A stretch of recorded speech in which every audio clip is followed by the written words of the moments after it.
This is Barry Zalma speaking for Claim School Incorporated's blog, Zalma on Insurance.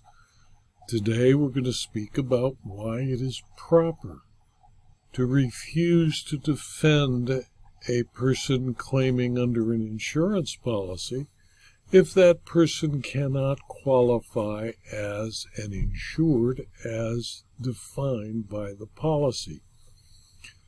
In Plaintiff, CSAA Fire and Casualty Insurance Company sued Roman Ramirez and eventually filed a motion for summary judgment seeking declaratory relief. In CSAA versus Ramirez, the United States District Court for the District of Nevada on March 10, 2023, resolved the coverage issue. It found that where the record taken as a whole could not lead a rational trier of fact to find for the non-moving party, there is no genuine issue for trial. If a party fails to properly support an assertion of fact or fails to properly address another party's assertion of fact, the court is given the following options. 1. It can give an opportunity to properly support or address the fact. 2. It can consider the fact undisputed for purposes of the motion. 3. It can grant summary judgment if the motion and supporting materials, including the facts considered undisputed, show that the movant is entitled to it, or it can issue any other appropriate order. The court accepted the following facts as undisputed based on the plaintiff's motion for summary judgment and the supporting materials in the record. 1. Plaintiff is an insurance company who maintains a homeowner's insurance policy held by the named insured Maria M. Armendariz. 2. The policy was in full force and effect on May 4, 2017 and covers the property located at 2421 Old Forge Lane, Unit Number 104, Las Vegas, Nevada 89121. 3. While the property covered by the policy was Unit 104, the policy agreement lists Mrs. Maria Armendariz residence at a different location, namely 219 La Paz Avenue in Henderson, Nevada. An incident took place on May 4, 2017, involving defendant that resulted in an underlying state court case being filed against him by Mr. Juan Severin. At the time of the incident, Unit 104 was being rented out by Ms. Maria Armendariz to an unrelated family of 3 individuals, Lorraine, Tony, and their child, Luke Gonzalez. At the time of the incident, certain repairs and remodeling was taking place at Unit 104. In connection with the repairs and remodeling, Ms. Maria M.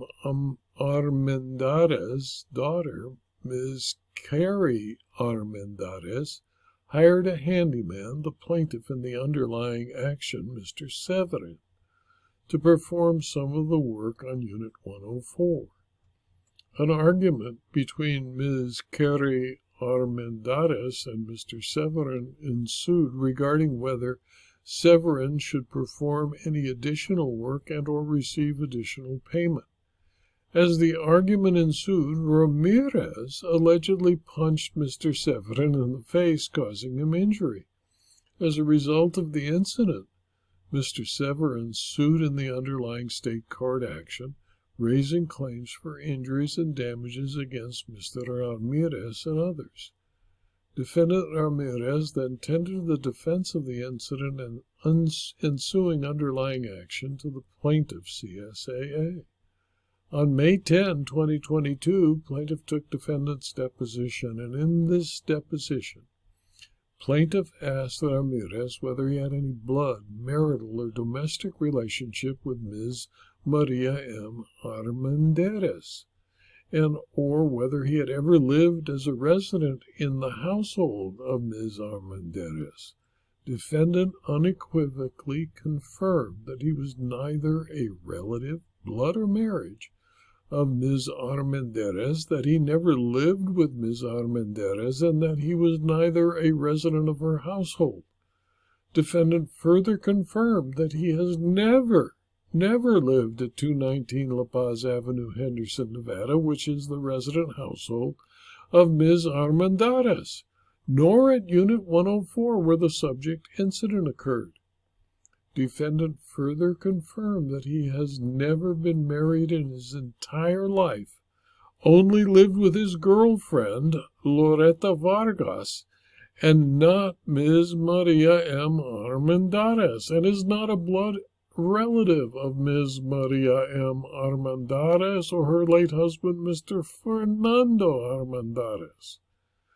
In Nevada, when the facts are not in dispute, insurance contract interpretation is a question of law that may be decided by the reviewing court.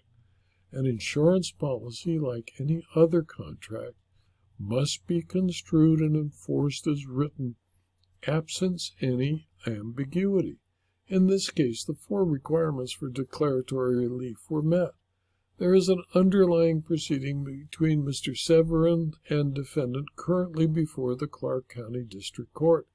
Defendant cannot establish that he is covered by the policy because the policy is not ambiguous as to defining insured and the scope of coverage to insured purposes. Defendant admitted that at the time of the incident, he was a resident of 3909 San Andreas Avenue, Las Vegas, Nevada.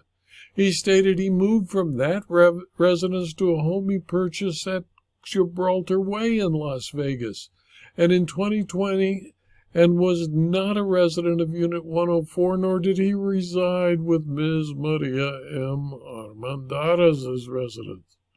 Through his sworn testimony, defendant confirmed that he does not qualify as an insured under the CSAA policy.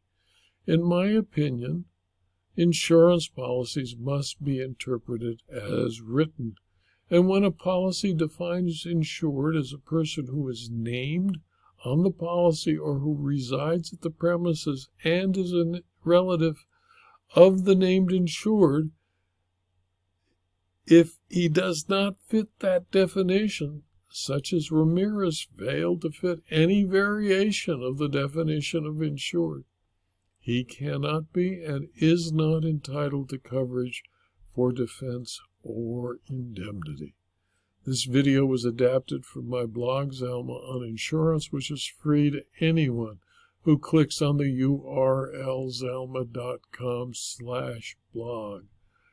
It is something that can be subscribed to, and you will be advised of every issue of the blog, usually 5, sometimes 6 a week. You can also subscribe to these videos on YouTube and on rumble.com. And if you found the blog or the videos useful or interesting to you, please tell your friends and colleagues so that they can also subscribe to the blog or the videos. Thank you for your attention.